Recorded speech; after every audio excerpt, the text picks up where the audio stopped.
Hello, welcome back to the wreath making workshop. I'm Julie Samako, owner of Southern Charm Wreaths, where we teach you the art of faux floristry. Today in this video, I want to show you how to make a simple wreath bow. Let's get started. You can obviously add more ribbon if you wanted to, but I like simple sometimes, and if I'm going to go overboard with the florals, it's okay if we don't go overboard with our ribbon. We could just use the one. And I'm a big fan of this green, and plaid is all the rage right now.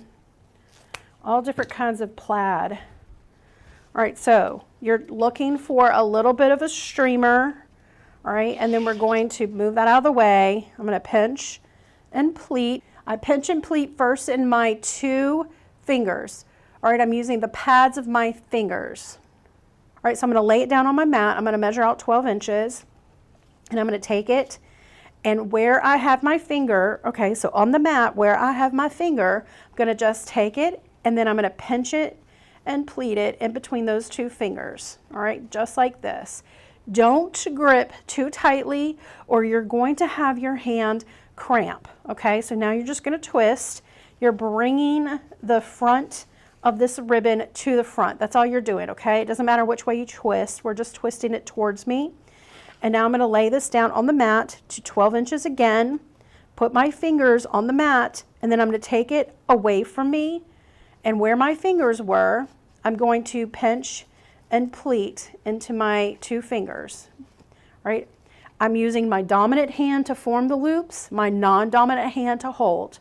All right, now I'm going to twist again. This time I twisted away from me in order to get the green side showing. I'm going to lay it down on the mat to 12 inches and take it away from me. And I'm going to pinch and pleat. At this moment is when this ribbon shifted closer to my palm. That's okay. You can see if I pull this, there's a lot of give. Okay, there's a lot of loose give. I don't have anything holding that like a death grip. I think a lot of times people complain about cramps because they're holding it too tight. Just enough, you're just holding it enough so that it doesn't fall in the floor. All right, and now you're gonna rotate it around. All right, and we're gonna do the same thing. We're gonna lay it down on our mat to your 12-inch mark. You're gonna take it away from you, and you're going to pinch and pleat into those fingers, which now are not on the pads. It's moving closer back to my thumb. All right, so now we've got 2 loops above and 2 loops below my thumb. I'm going to twist it one more time. I'll lay it down on the mat to 12 inches. Take it away from us, pinch and pleat, just like this, and then twist 180 degrees in order to see the pretty side of the ribbon. And I think I'm gonna make this one a little shorter, like that, about 8 inches, okay? And then I'm gonna go ahead and make, let's give it another little streamer right here. And I'm gonna open up, I'm just gonna pull up my pointer finger enough to just pinch and pleat another streamer, okay? And this will be the long streamer side. Okay, just like this. So we've got 3 loops on one side of our thumb and then 2 loops on the other side. Okay, now it doesn't always work like this, but there's this middle loop that is wanting to be seen. It is pushing forward more so than the other 2 loops. So immediately I'm saying this is going to be my middle loop. Sometimes it's this loop, sometimes it's that loop. It just really depends. But whichever one is trying to force its way to the front, that's the one that I'm going to use as my center loop, okay? And then I'm going to fluff everything, make sure everything looks like it's facing forward, okay?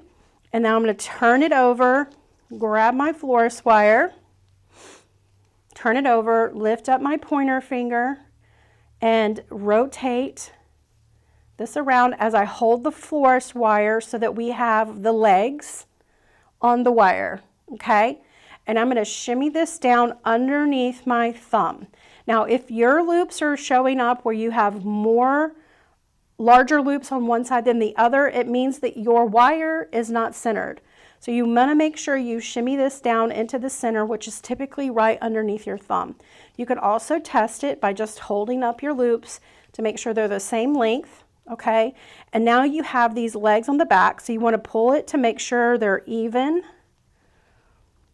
as even as you can. It doesn't have to be perfect, just like that. All right, you see the wire is between my two fingers.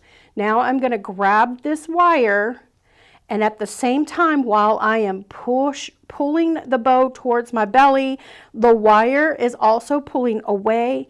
I am going to twist as close to that bow loops as I can. You only need to twist like 3 times. Okay, so you can see that that's what it looks like on the back, just a couple of little twists. All right, and then here is the front.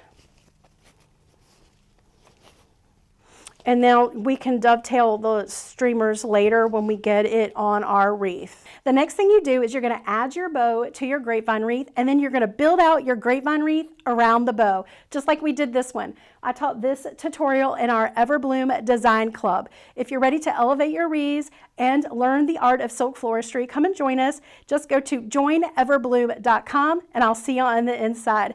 Don't forget to show me what your bow looks like. Go to our community and show me a photo, and I cannot wait to see how your wreaths look with your new wreath bow. I'll see you next time. Bye.